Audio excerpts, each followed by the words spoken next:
Hey, Inspire Tribe, my fellow freedom lovers. It's John Nolan here. Thank you so much for tuning in. It is Monday, November 4th, 2024, the eve of the election 2024, the election reality show, I should probably say. We're healthy, we're wealthy, we're whole, we're free. That's the mantra of the Inspired live stream. Thank you so much for joining us on X, Rumble, and YouTube in the live chat. And I want to make an announcement to everyone already here.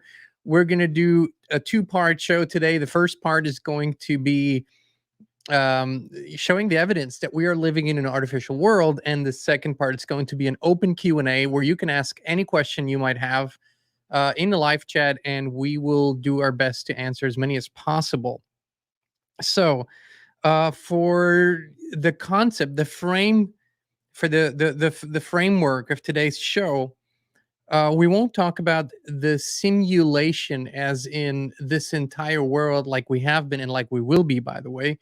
Today, we're going to look at the inside of our world, of our Earth, and deriving from that with logical observation and interesting facts, I think we can all see that we're going to get a lot closer to the truth. And I want to open this live stream with a quote or a thought that's been coming to me for a very long time, and that is that you cannot find the solution to a problem that you haven't identified correctly.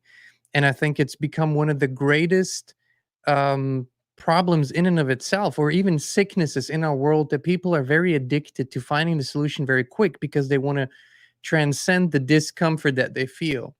But if we don't identify the problem correctly, which I really don't think we have yet, not fully anyway, so we're getting closer, we won't be able to formulate and create the solutions that we're actually looking for. So this is why Christine and I have been more or less obsessed with systems and patterns, observing our reality, learning from it, and seeing what allows us to actually make fundamental and inspiring changes. Okay, so without further ado, I want to dive into today's subject.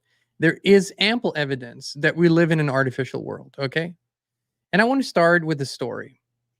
Um, let's meet Mike. Actually, I might need those classes. Mike is 23 years old. Mike's a server in an upscale restaurant.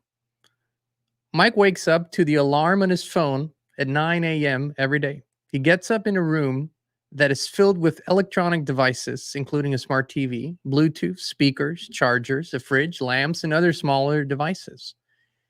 He slept for 8 hours in a bed made of metal and plastic.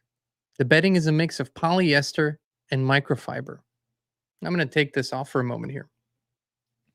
Now, Mike's day is similar to many other people's days, and that's why I took this example. Let's say Mike is excited about workout.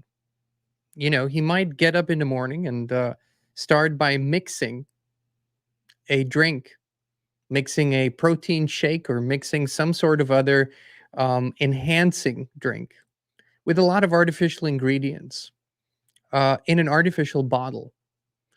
And Mike's going to get in a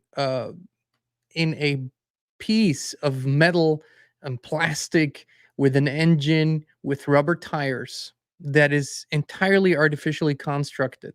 For him to get into that, what we call car, an extreme amount of energy was needed.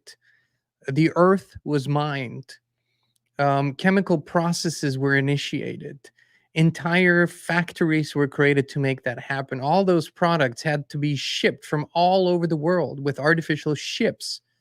They had to use trains and trucks and roads and electronics and fuel and a million other little things. Now, when Mike will go to work and do his job, he will spend 8, 10, maybe 12 hours in an artificial environment with artificial conditioned air, no access to really fresh, beautiful, and nutrient rich. It used to be nutrient rich air.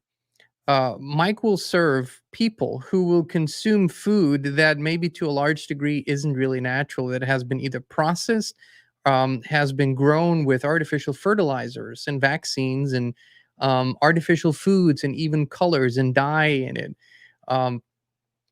More than likely, beverages will be consumed in that restaurant that are alcoholic and have been produced through chemical reactions in artificial containers.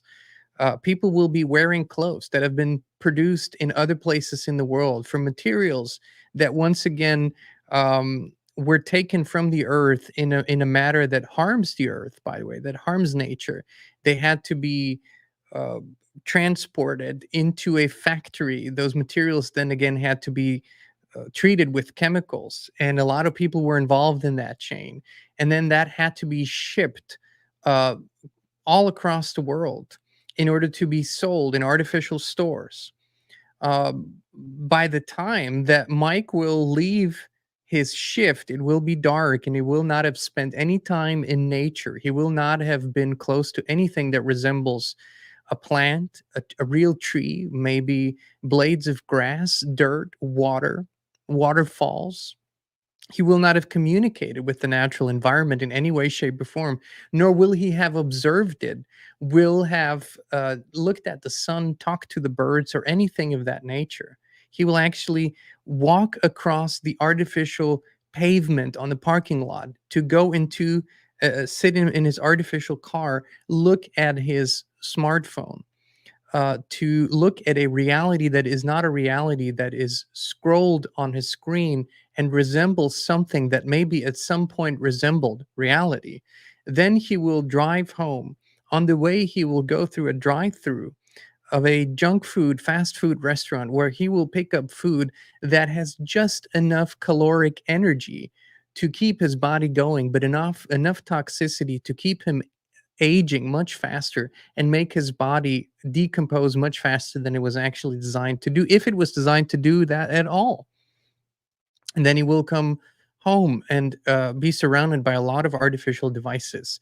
Walk back into his room, into his metal bed made of artificial materials where the earth was ravaged, for them to be there.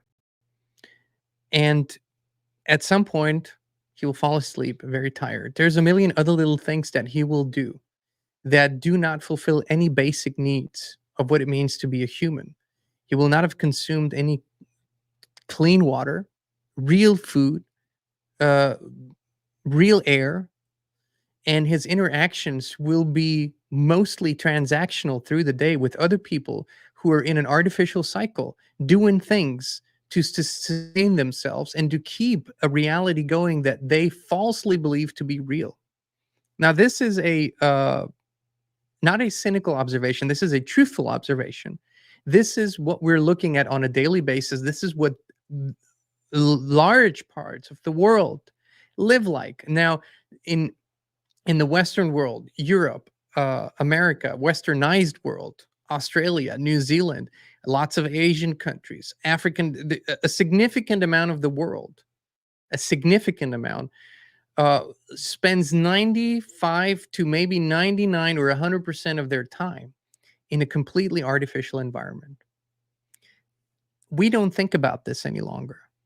But if you would transport, at least according to the best understanding of our history, if you were able to bring someone from, let's just be very generous, a few thousand years ago, even a few hundred years ago, someone that lived closer with the land, maybe a real tribal person, some of them still exist in places remote places on the earth today that are not living in what we call civilized ways, although I would say those are the most uncivilized ways of them all.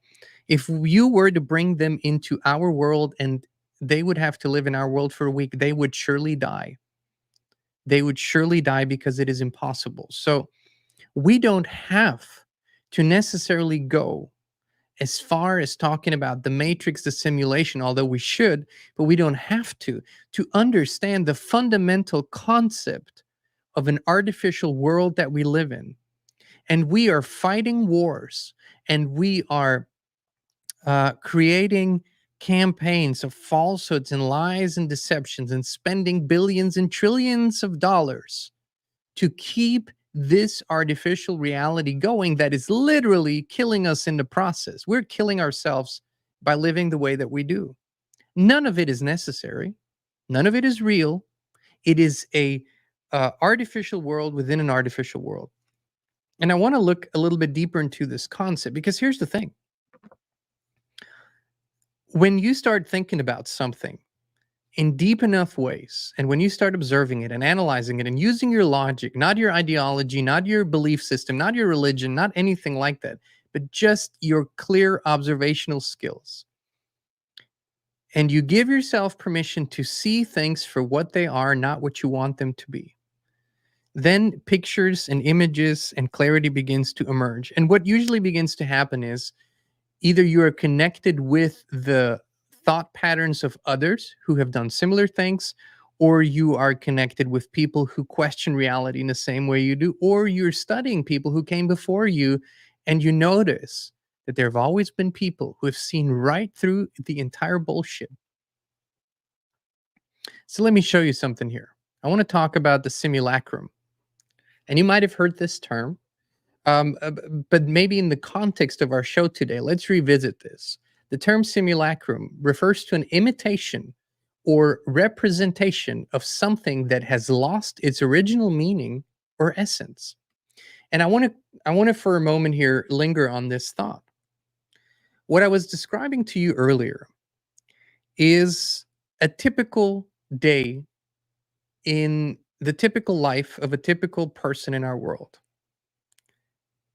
Now, what would in this earth realm, what would natural life look like?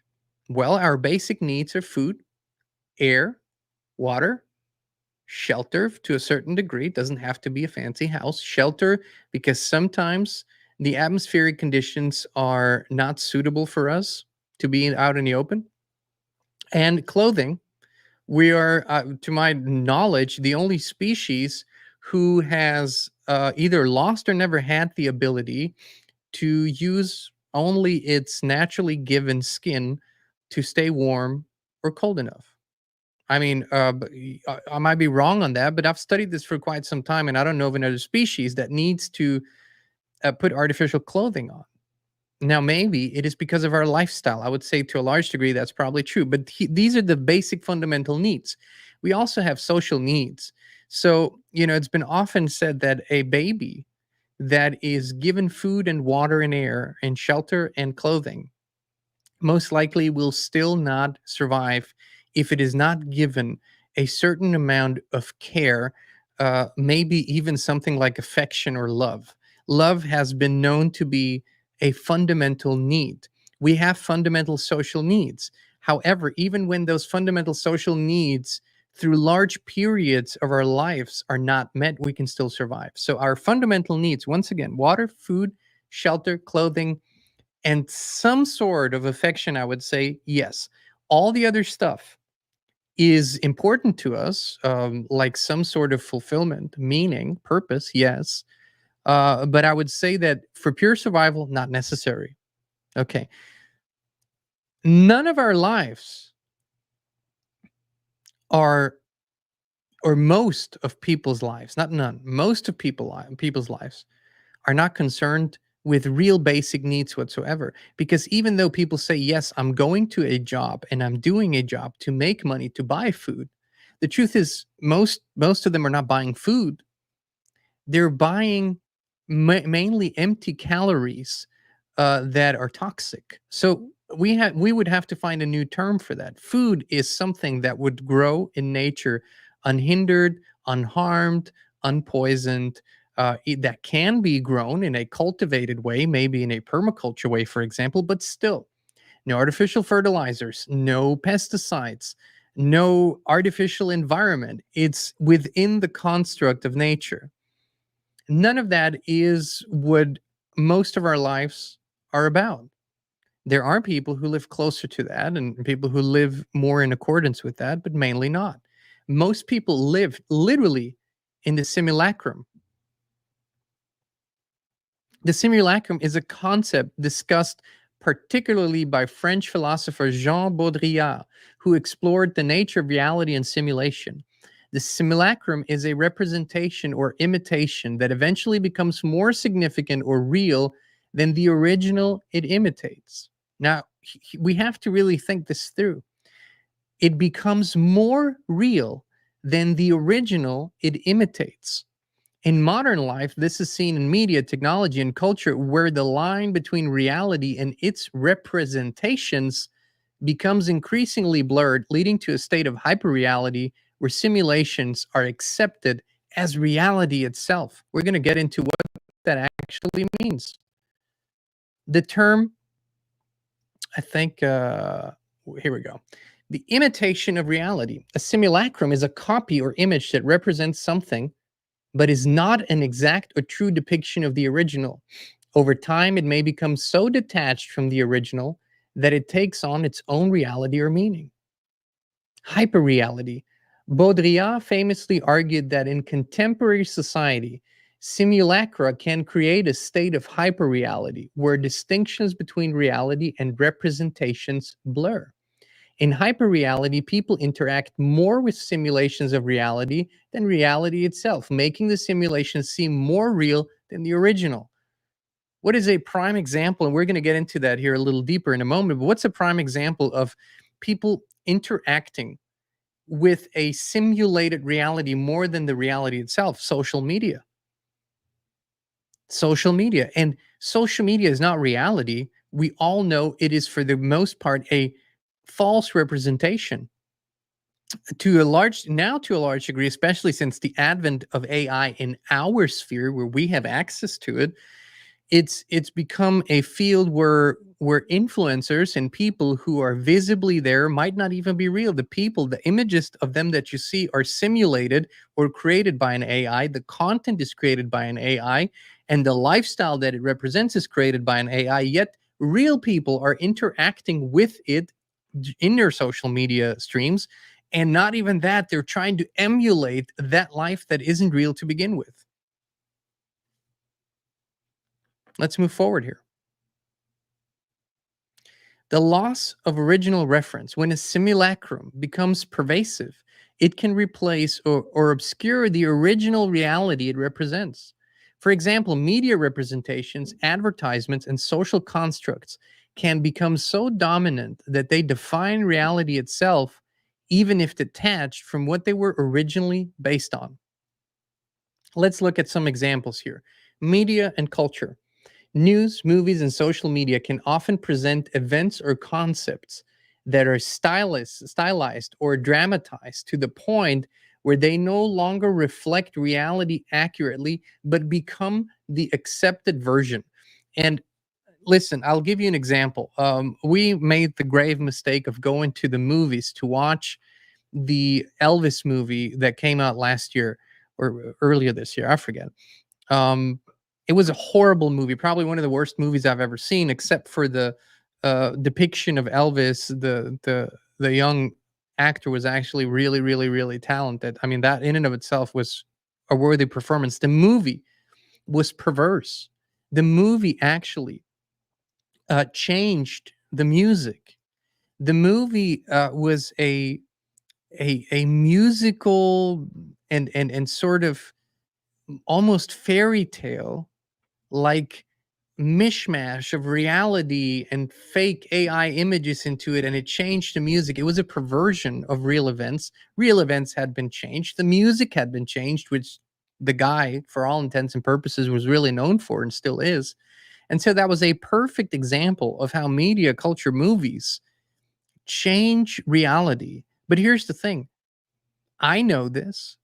You know this. You might be someone who's seen the guy in person or who at least has known his music. But what about the generation that comes up now that it has no reference of Elvis? That is their first interaction with Elvis. All they know is this was a real man, and what they think is that the story that they just watched and the music that they just listened to was the real representation, a simulacrum in and of itself. Consumerism, branding, and advertising often creates simulacra by marketing ideals and lifestyles that might not truly exist in reality, but are accepted and aspired to as if they do. And this is what we see today in the social media world, where people create a persona, and then they share how they live their days. And you go through that schedule and you go, how the hell does this guy do this? There's 17 activities by 9 a.m. and the guy seems to be perfect at everything he does, always has it under control. And the truth is, if you were to live with that guy, then that's simply not true. That might be a perfect day, but not every day. And a lot of it is sort of optimized for your benefit, not really for their benefit. And so these are all clear and visible representation of artificial worlds that we're constantly interacting with as if they were real. A theme park, places like Disneyland are classic examples where a manufactured world creates a space that simulates reality but is artificial and hyper real. So there are three phases that happen with the simulacrum, or how simulations come to be. And I think it's really, really important that we understand these three phases, because most people do not believe they live in an artificial world. Most people believe that what they see is reality. But even within our world, and even if we were to accept that this is prime earth and prime reality, we most people live in an artificial world, unbeknownst to them, when everything in this world can literally cease to function and exist overnight. But that wouldn't make nature or prime reality cease to exist overnight. Okay, so what's the first phase of the simulacrum? The representation as a reflection of reality. In this phase, the representation, maybe an image, a sign, or a symbol, is a faithful copy of a profound reality. It maintains a clear connection to what is real and acts as a mirror that reflects the original. a religious icon representing a spiritual figure that believers perceive as holding a connection to a higher unseen reality. So this is where you look at the statue of Mother Mary or Jesus or Buddha, whatever, and clearly, this represents. This is a statue. It's not real. We don't perceive it as real, but it represents something that we think was fundamentally real. You could even look at a portrait, a really well done portrait of a family. You look at them and you would say, well, that's my family. But that's not really your family. That is just an accurate representation of your family in a painting. It's clear to see. Nobody would think that that's reality. Okay, that's phase one.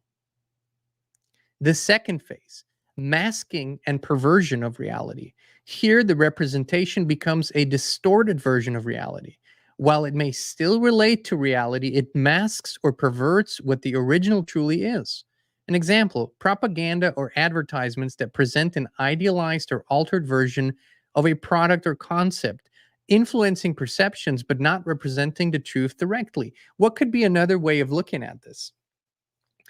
I'll be honest with you today. When I turn on a movie today, see an ad, see a TV show, um, anything like that, and when I look, men too, but women are more obvious to me. I don't see an accurate representation of a natural woman the way that I would maybe have seen it 30 years ago. What I see is a highly altered version of a woman with fake lips and fake cheekbones and fake noses and fake boobs and fake asses, and having had done so much, that is literally a simulacrum. It is a simulated version of a woman, but not the real thing. And so we see this over and over and over again. We still might think we're looking at a natural woman, but we really are not. We're looking at a highly altered woman. And for some people, for some reason, this seems attractive or even magnetic, or they seem to be attracted to it. To me, I mean, I see all kinds of stuff that leads to that, and why. Maybe I ask myself why that woman might have done that. But in truth, we're looking at a simulacrum. We're looking at something that simulates maybe an ideal version that doesn't exist in nature. Because believe it or not, I've never seen a woman in nature that has balls for boobs. Sorry to be so blunt. I've never seen that. Up here in balls for boobs, I've never seen that in nature. It just doesn't work that way. I've never seen some of the lips that I see, or some of the noses that I see, or some of the other things that are being done. I've never seen an 80-year-old woman that it doesn't have a single wrinkle in her face. Those things do not exist in nature as we would perceive them. So they are simulacrums. They're literally simulations. That's the second phase. However, we live in a third phase. Did I skip the third phase? Oh my goodness. That's actually I'll read to you the third phase. The simulacrum is pure simulation, okay? In this final phase, the simulacrum no longer relates to any reality at all. It becomes its own truth, an autonomous construct that creates a hyperreality where the distinction between reality and its representation becomes irrelevant or non-existent.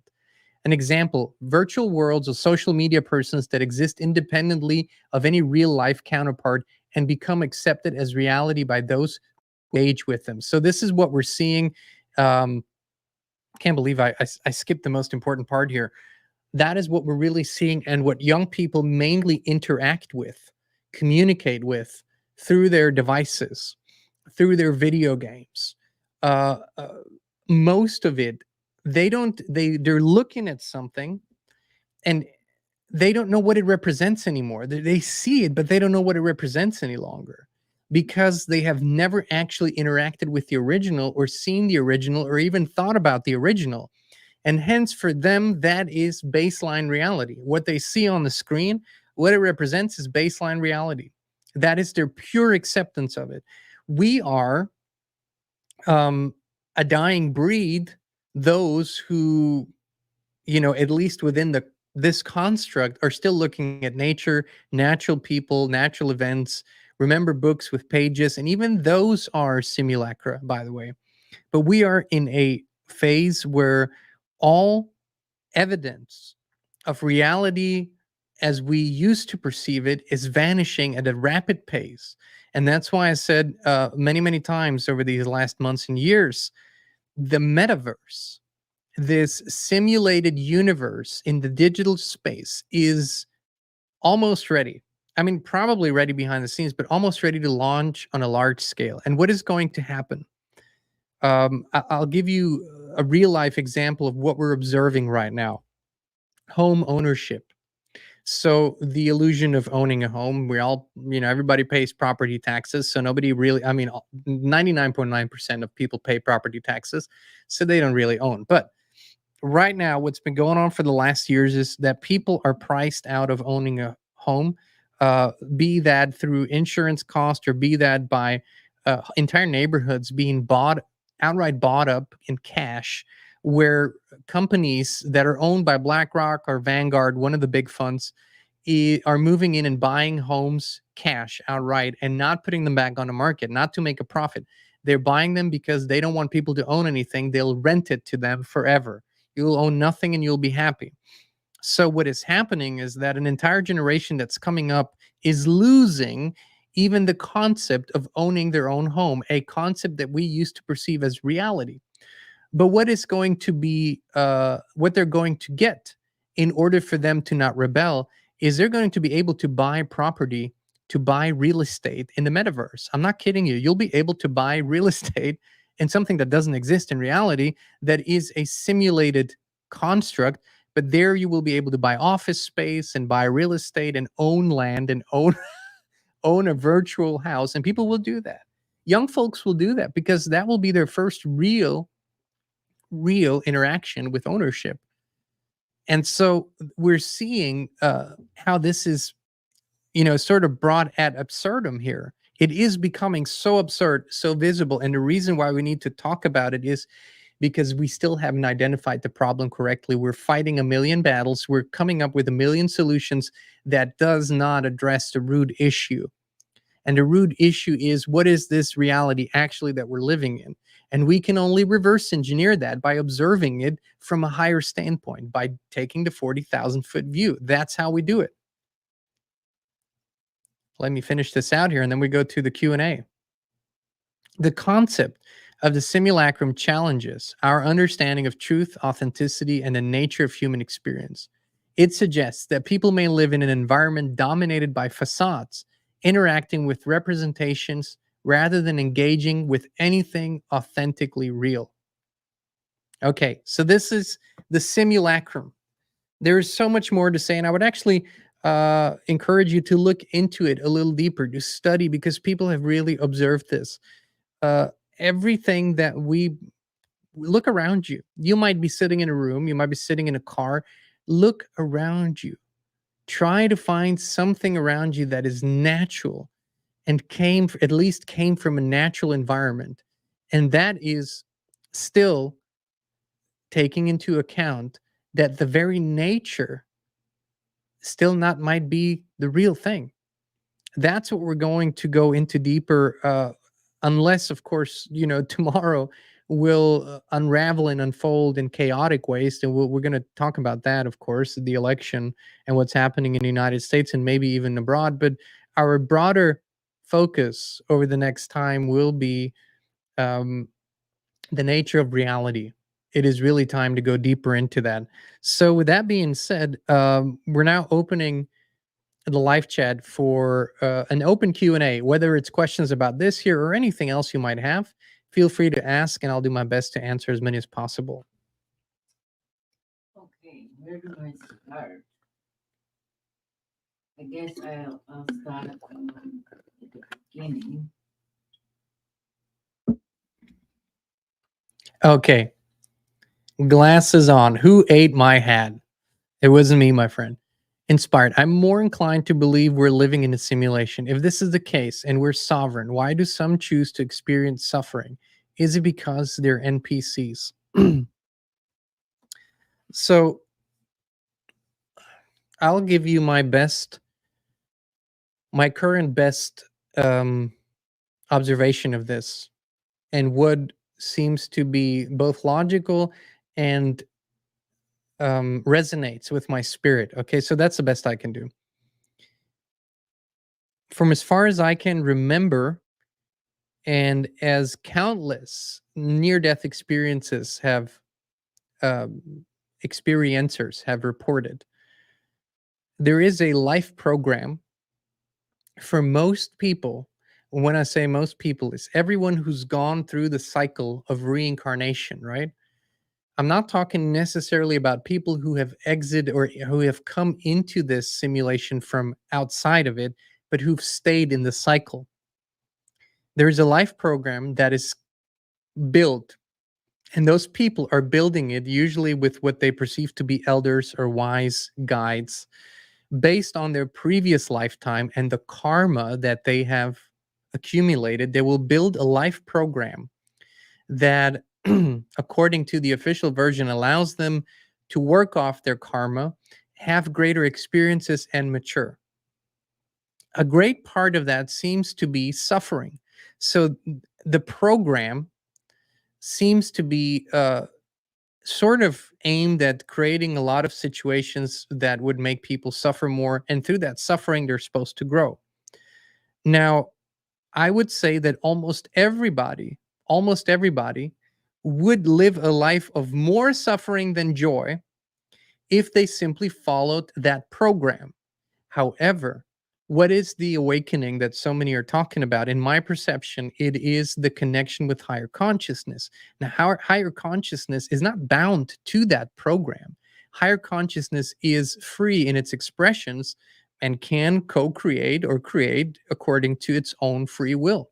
So what I think is happening is that for those people who override the program, and this, David Icke has extensively written about this too in his last book, people who actually begin to jump off the karma wheel and paint on the canvas, on the empty canvas of their lives, they begin changing it.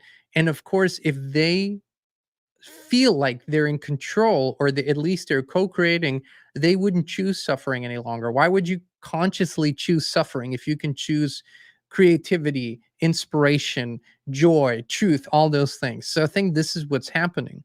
So is everyone else an NPC?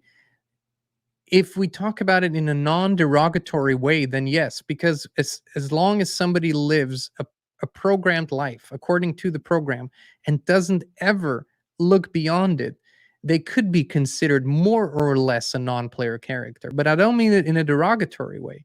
I just mean it in a truthful way.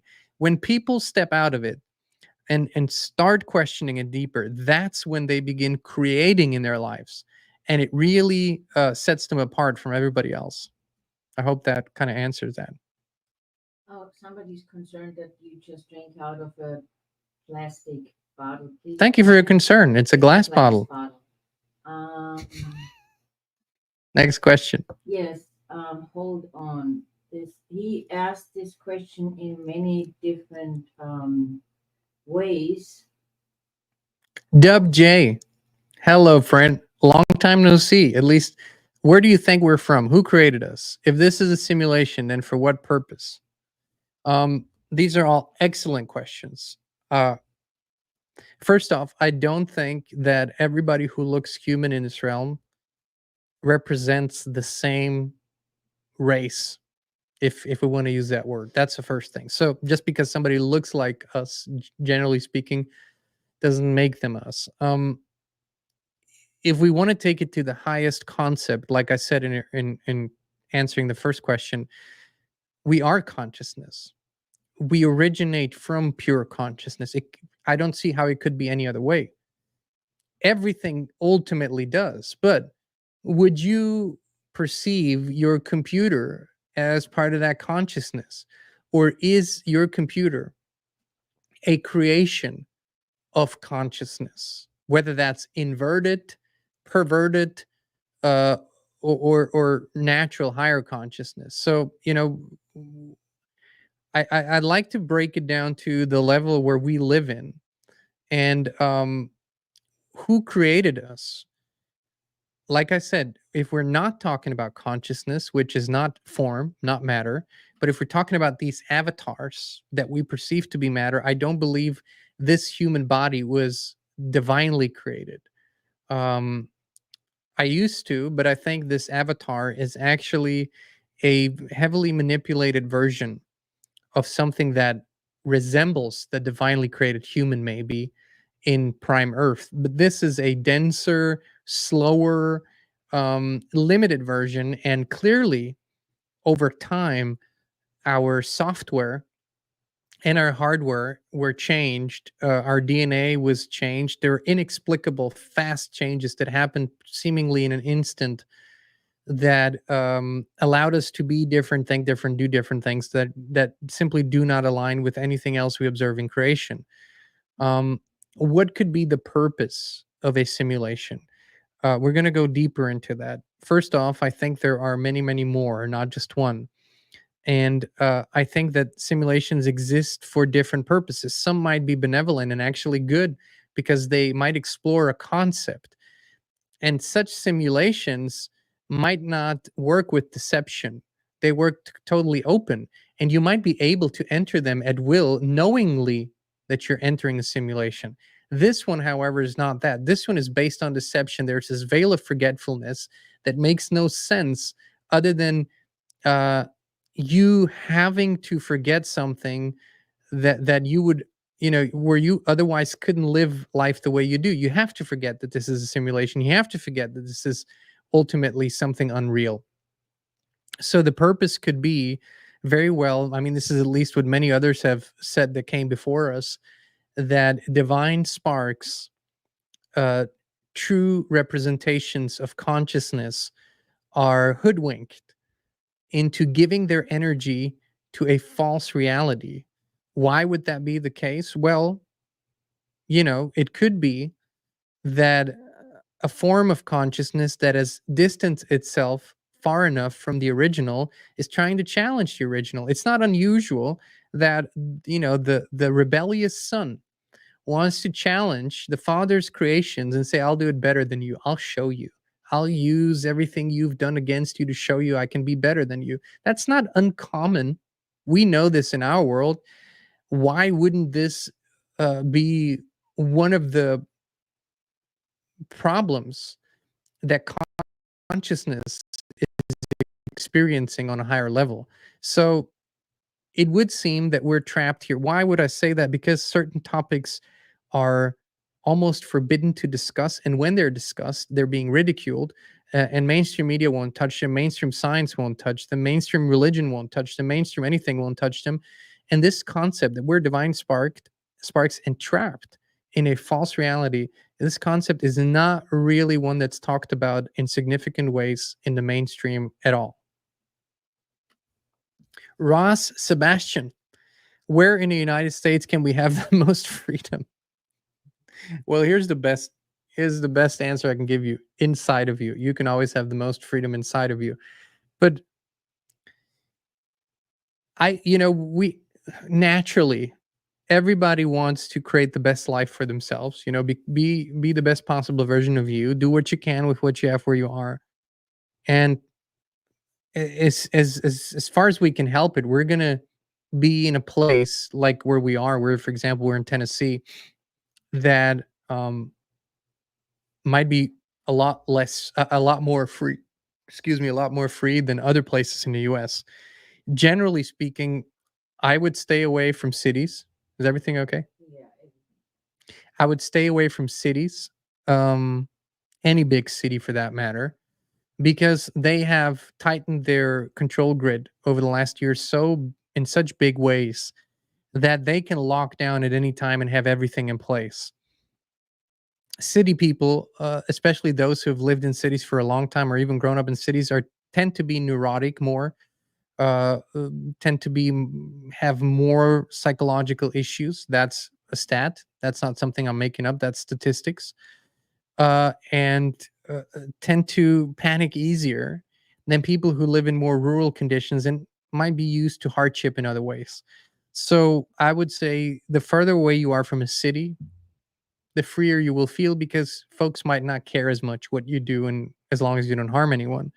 Um, Fundamentally, it would still seem that a conservative state, which politically translates into a red state or Republican state, generally speaking, I always favor that over a blue state. Um, and there are other factors to consider. Elevation might not hurt. Being not too close to oceans might not hurt. Um, but that being said, that's all short-term thinking. We, as truth, freedom-loving people, have to be everywhere ultimately, and help to actually shift the thinking, shift consciousness in the right direction. So we can't concentrate in one place. We have to be spread out, and that's how we designed it to be before we came here. Amy, our friend Amy, we met Amy at the Songwriter Festival a couple weeks ago. What a blessing. Her and her husband, it was just wonderful to meet them. Everything is energy, vibration at its own, question mark. Have you heard of string theory? Yes, I have heard of it and I've read up on it many years ago, but for some reason it never stuck with me. I agree with the I agree with the assessment that everything is energy, and then you can break it down.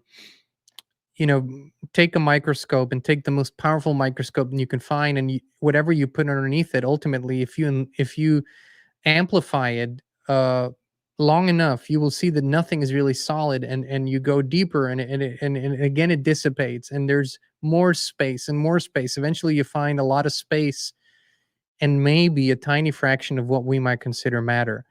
And vibration has become the term that we all begin to understand matters. Why? Everything has a certain frequency, and things at a similar frequency will line up naturally and connect with each other, and things of a very different frequency will be not in close proximity to each other. That's the theory, right? So that's why whenever people are hard pressed to ask us for solutions, we always say, well, it's an inside job.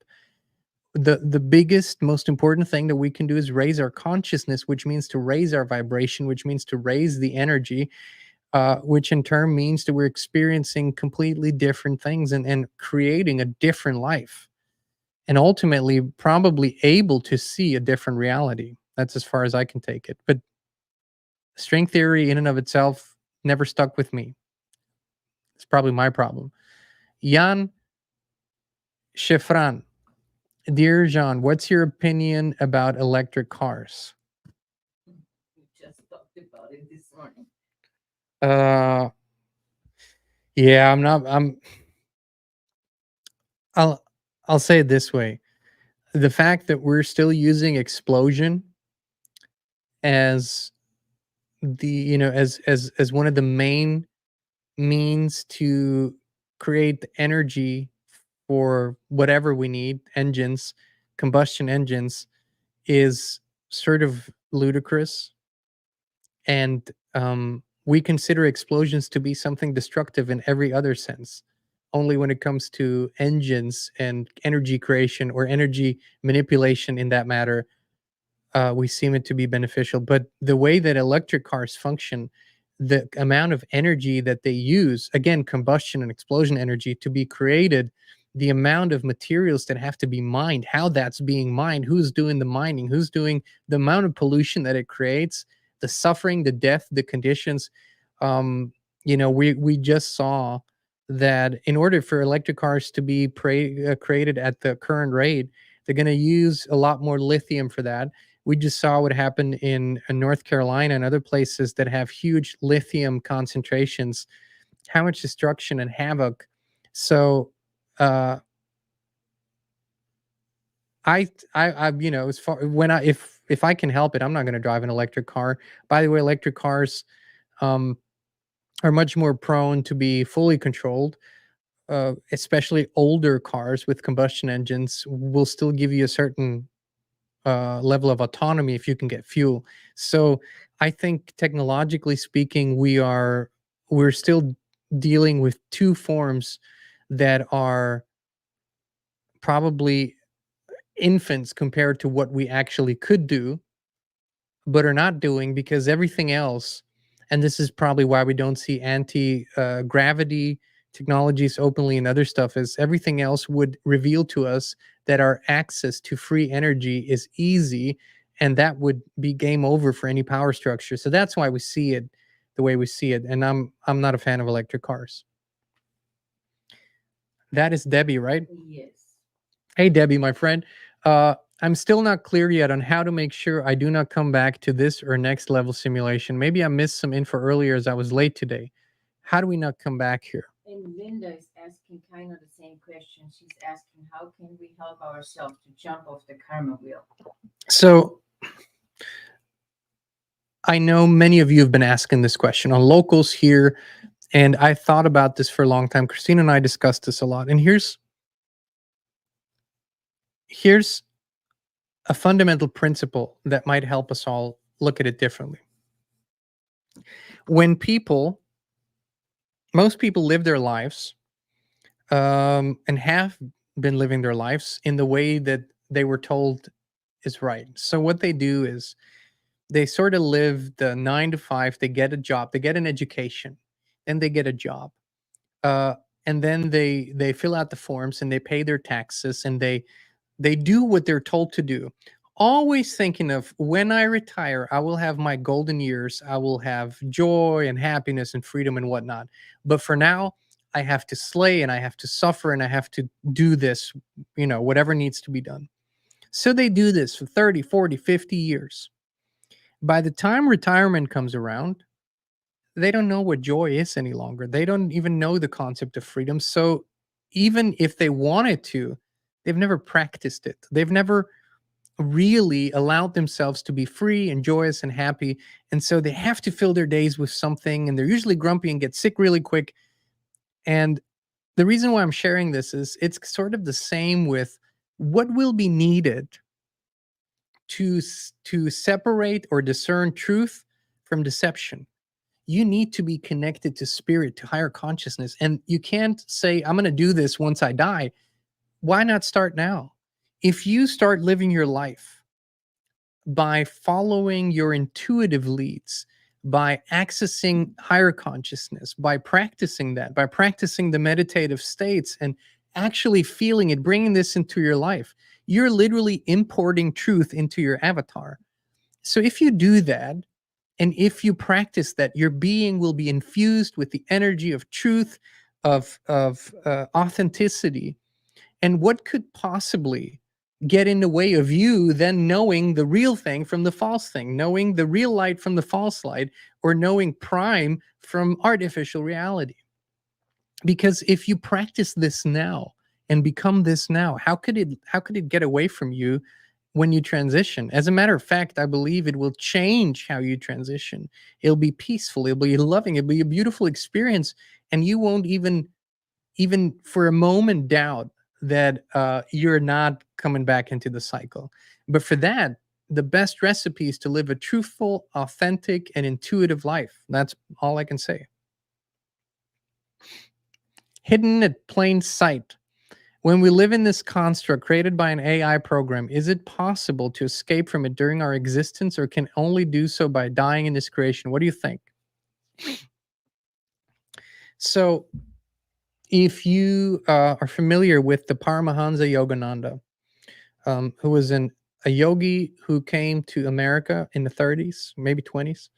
I read his autobiography a couple of times. It's or 3 times probably now. It's a very, very inspiring book. I don't read it as the gospel truth, but I see certain elements in it. One of the most significant events in the yogi's life was how he exited this realm. And what he did is he had an engagement. He spoke in front of an audience. It was in LA at the fellowship center that he founded. And it was, don't quote me on that, 47, or it was somewhere around that time. Might be wrong on that. He spoke and he told the audience that when he was done with that engagement, that he was going to do the samadhi and exit the body and leave this realm, which everyone else would call death. And so that's exactly what he did. He meditated himself out of the body. It was incredible because the body for many, many days, 30 plus days, did not decompose or show any signs. And it showed, I think that was the biggest miracle that he left behind to maybe his students and those who studied his life, that we have incredible powers. And yes, so the answer is a fundamental yes. You could learn how to do those meditations. Maybe you'll get initiated into the Kriya Yoga, and you can learn how to do that and exit this at will. Even have out of body experiences at will. If that is your intention, the path will appear for you, and that is possible. So, no doubt about that. Was there anything else in that question? No. Okay. Hey John, do you act on a basis as if you already have what you want? If yes, how do you process it, especially when you see the world is going crazier every day? That's a good question, because I think it actually leads to our co-creative power. So, first of all, I distinguish between collective reality as I observe it and my individual reality as I create it. I have a lot of control or co-creative power over my individual reality, more and more so every day, because I practice it. We practice it. Of course, that impacts collective reality, but there's so many other intentions that we're either cooperating with or competing with. So collective reality is it's its own beast, but individual reality is, to me, first of all, being guided by intuition, where the journey is going, where the next part of the journey is going. So acting as if you already have what you want, you got to be careful. This world gives you a lot of ideas as to what you could want. Because of advertisement, movies, series, and whatnot, and the neighbors, you might be deceived into believing that you want a specific lifestyle or this or that, but it's not actually an authentic part of you. And to bring something into your life that is not an authentic part of you and your experience is actually a challenging thing, and it's not very satisfying either. But if you are guided by intuition, then the next important step for you will appear. And it's really as simple as taking it and walking it with full conviction. Ultimately, reality has to fill in.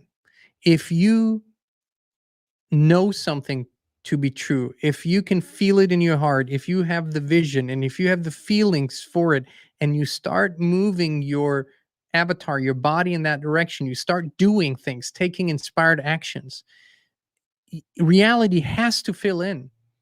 I have never seen it not work. Some things might take longer than others, but reality has to fill in. And so there is no other way of authentic living. The rest is just existence, and that's neither fun nor truthful. Oh, another question from Dub J. I must say I struggle with choosing to come here. Who would choose a life of pain, war, rape, suffering, disabilities? There are issues here in this physical realm created by circumstance, surely. I would say that the circumstance is the program.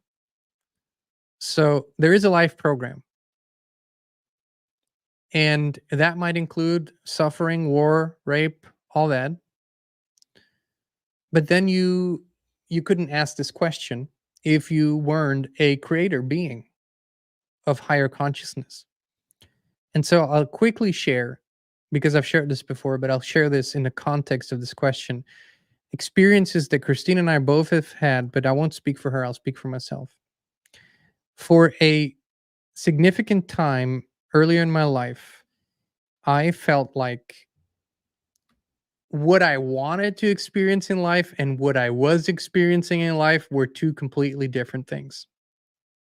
I felt like I was running into the same situations and the same challenges and the same problems.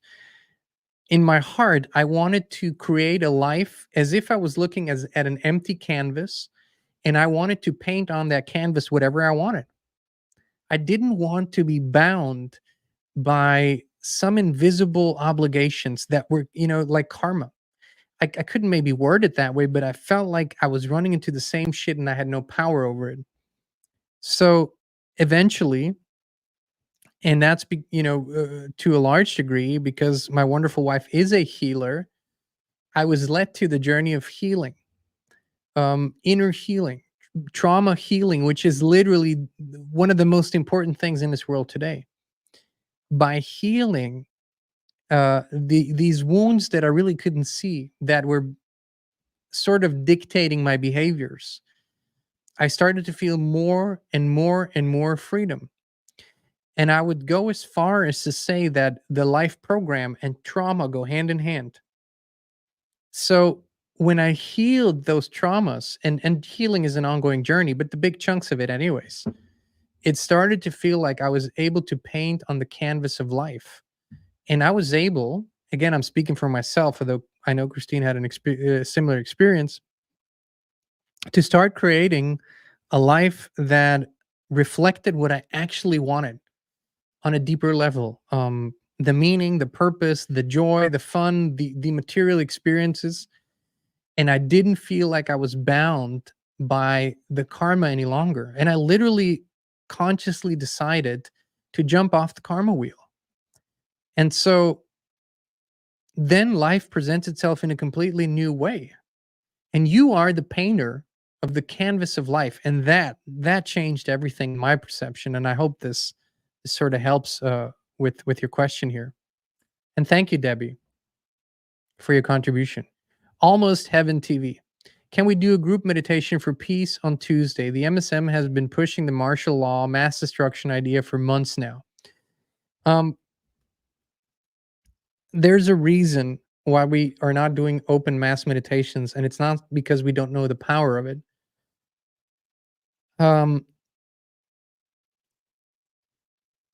There are watchers in the field, and those watchers are looking for combined consciousness and intention in the field, which is a mass meditation. And because in these open mass meditations, there usually aren't watchers who protect the meditation, and usually these meditations are being heavily infiltrated, and the energy that is being produced in those mass meditations is actually used for the opposite purposes. That's happening a lot. Considering how many mass meditations are done and have been done, we should have seen much bigger shifts in reality, but that was the problem. Good-hearted people not taking into account the nefarious actions of inverted consciousness.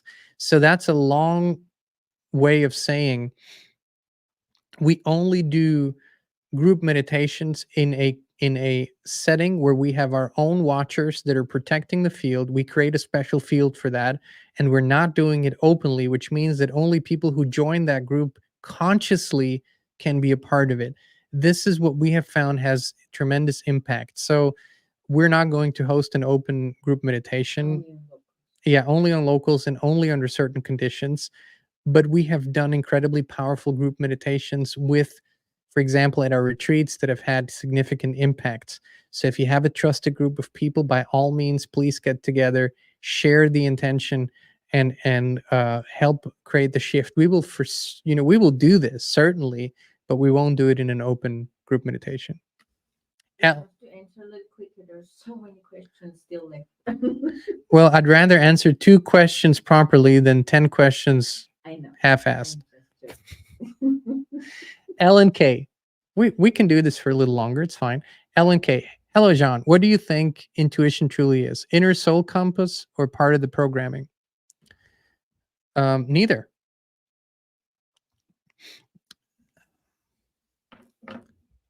There is for everything real, there is a simulated or multiple simulated versions of something. Everything is like that.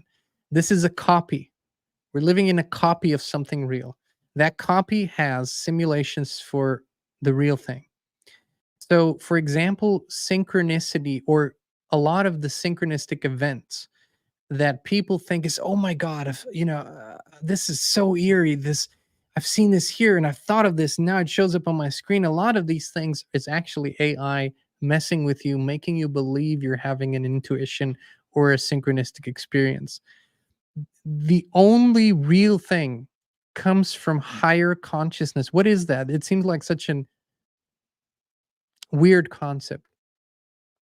I would encourage you, if you haven't yet, to dedicate a significant portion of your time in the next months to finding, no, to entering what some call the void, others call the field. It is the field of infinite consciousness of all creation. And there are multiple ways to get there. Maybe it's a pineal gland meditation, something like that. Uh, but it is the place where you can feel authenticity and authentic intuition. And nobody said this was easy, by the way. But once you get there, you'll know the difference. You know, once you taste the real thing, you will always know what the imitation is and what the real thing is. And that can only be experienced. I can't verbalize this for you. You have to want it. You have to feel it and you have to go there. And those are actions you have to take. It's like feeling water. Yeah, exactly. It's like, how would you describe to someone what water feels like? Well, you got to jump, find out. Another question from Debbie. Have you both thought of writing a book, Jean and Christine, about all we're nudged into looking at and expanding ourselves about? We actually have written a book, 2 books actually. Written 2 books in German in the past. Um, and I'm sure there's a book in the field waiting to be written. So yes, we thought about it, and as soon as we have something to announce, we will let you know. I wouldn't know when, but Irmina B. Dolores Cannon said, we came here as volunteers. Do you think we came here to crash the matrix? That's all I'm going to say. Can't say more right now, but Arakeen. Hi, John. What do you think about the idea that purpose of our simulation is a birth of new soul? I don't think I get the question. What do you think about the idea that purpose of our simulation is a birth of a new soul? I honestly don't know how to answer that because I don't really understand the question. So I'm not going to pretend I do. Sorry. maybe you or Yeah, maybe you can you can reformulate. yeah. Catherine Shamanic Crafts. Are we still a spark of a divine being? Is there a higher power? Are there angels? I don't believe in Abrahamic religions, but I believe in a God figure. Does this fit into David Icke's trap? I hope so. Well, I can't possibly say this with sort of like an authority. I can only give you my perception of things. Um, First up, we have a need for certainty as human beings. Like we have this intrinsic need for certainty, and our need for certainty oftentimes dictates how we interpret the information that we find. So information is just that. It's just a piece of information. How we interpret it determines how we're going to see it in the future. And so at times when we felt very vulnerable or out of control or where our lives were difficult and we might have suffered, we needed things to be certain that we could rely on. That's a tactic. So then everybody that comes your way and says, here are your angels and here are your light workers and these are your beings protecting you, why the hell would you not jump on that and say, hell yeah? Everybody would, because there's so much uncertainty. You need one thing that is certain.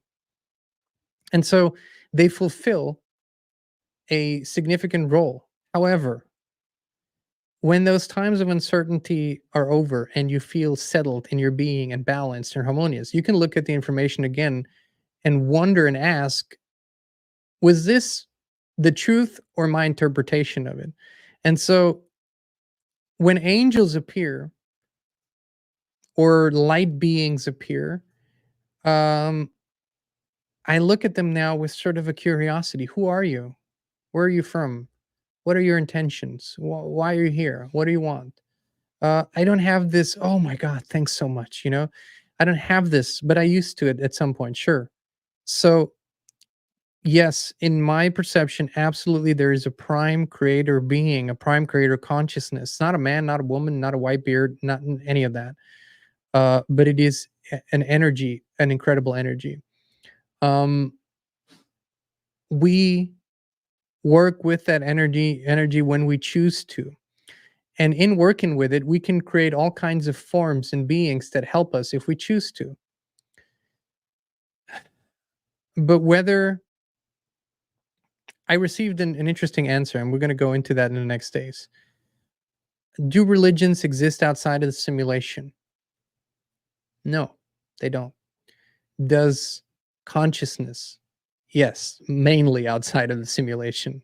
So that's as far as I can go. And yes, you and most people here are and have a divine spark. Not everybody that we see by a long shot, but a lot of us, yeah. I think we didn't have that question yet, right? Yeah, we had it. We had that it? question. Yeah. I think we are through. Okay, so here I'm gonna. If anybody else has a question, last chance. One more question. If not, that's fine too. But if there's one more question, now's the time. Did we have that question? Yep. Okay, doc. I'm going through. I'm gonna take a sip of water. So if anyone has a new or different question, last one. Mm. And while this is happening, I also wanted to say that verbalizing a question and a perspective rather than answer, I think, can help us all to elevate thought.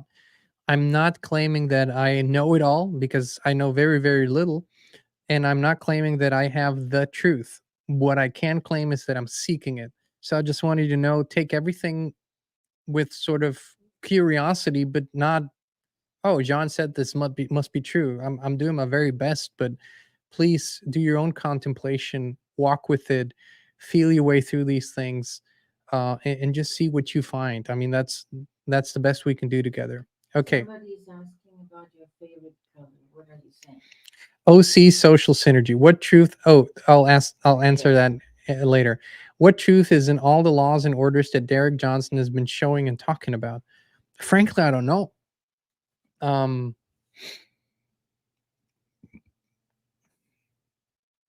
I don't know. I mean, I've read quite a lot of them, and his within his thinking, there's a lot of logic. What his thinking does not include is the possibility that laws and orders can be broken, that intentions can be uh, nefarious, and that a million times in military history, laws and orders have been bent, changed, hidden, and whatnot. And that's never showing up in his assessments. And I'm reading them, frequently because I'm a researcher. That's what I do. So I don't know. That's the answer, but that is never included in his assessment. The possibility that even though these laws and orders were passed and are according to his interpretation in effect, that that doesn't necessarily mean what he thinks it means. That's all I can say. And we're going on. Okay, Mom of the South. I like the name. Me too. Do you think supernatural abilities are passed through bloodlines? My boys have my abilities, one more than mine. First off, I don't think they're supernatural. I think, um, where does the idea for smartphones, for FaceTiming, for phones come from? uh, Communicating with each other over long distances, seeing each other in the field. Those are all abilities we inherently have, but have been sort of lost and hidden from us. So I don't see them as supernatural, but as actually natural abilities. And certainly your energy field affects the energy of your boys, right? So what you perceive to be not just possible, but you have maybe lived and practiced, it's going to be easy for them to do that too. So maybe it's not necessarily a blood thing, but more an energy thing. But yeah, absolutely, sure. And what was the last question? My favorite color? It's probably blue, like a navy blue, I would say. I know my wife loves baby blue on me, but like, you know, the lighter blue colors. But something like navy, a darker blue, I resonate with that color a lot. Okay, my friends. Well, thank you for great questions, a great expansion. And we are, as I said, the plan is over the next days to begin a series of shows that are going to freaking blow your mind. It's just going to be crazy, good, interesting, and expansive. But we're going to kind of observe what's happening in the next 24 hours, and might might focus on that for a little bit to see if our reporting and maybe even perspective is needed on this. And we look forward to everything that's about to unfold. I want to go back to the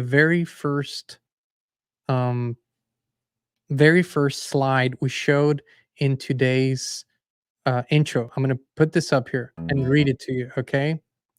Can we remove this comment from Mom of the South? Oh, how do I do that? I think you click on it and you remove it, but I don't. Hold on, I'm trying. Okay. It didn't show anything. Then let me see if I can pull up that slide for you guys, because I want to. That's the final thought I want to leave with today. Let's see. Let's see. I'm really bad at this. Staying positive does not mean things will turn out okay. Rather, it's knowing that you will be okay no matter how things turn out. Okay, so one more time. Staying positive does not mean that things will turn out okay. Rather, it's knowing that you will be okay no matter how things turn out. Please remember this for everything that's about to happen. Collectively, some chaos might erupt and things might get very, very strange. That does not mean that you and your life will be fully and directly affected by that. And that's how you individually, you can create a bubble around you and your family. You can choose to remain in a harmonious and balanced state, even in the face of all the shit that we will still see go down. And that's an important thought to share, I think. So thank you again. It was wonderful to be with you, my friends. You know, we love you. We appreciate you. And we will be back with you again very, very soon. You could be only a few clicks away from experiencing something amazing, something that has changed thousands of lives all over the world. I'm talking about a high consciousness field similar to those at pilgrimage sites and sacred places. It's where people go to heal, to connect, and to become the best possible version of themselves. With FLFE, you can bring such a high consciousness field into your home right now. It's a spiritual quantum technology based on the work of Nikola Tesla. Better sleep, more energy, greater well-being, improved finances, electrosmog mitigation. These are only some of the things people on the FLFE service are experiencing. Try it now for 15 days completely free of charge, no credit card needed. Just click on a link down below to start your free, no strings attached FLFE trial right now.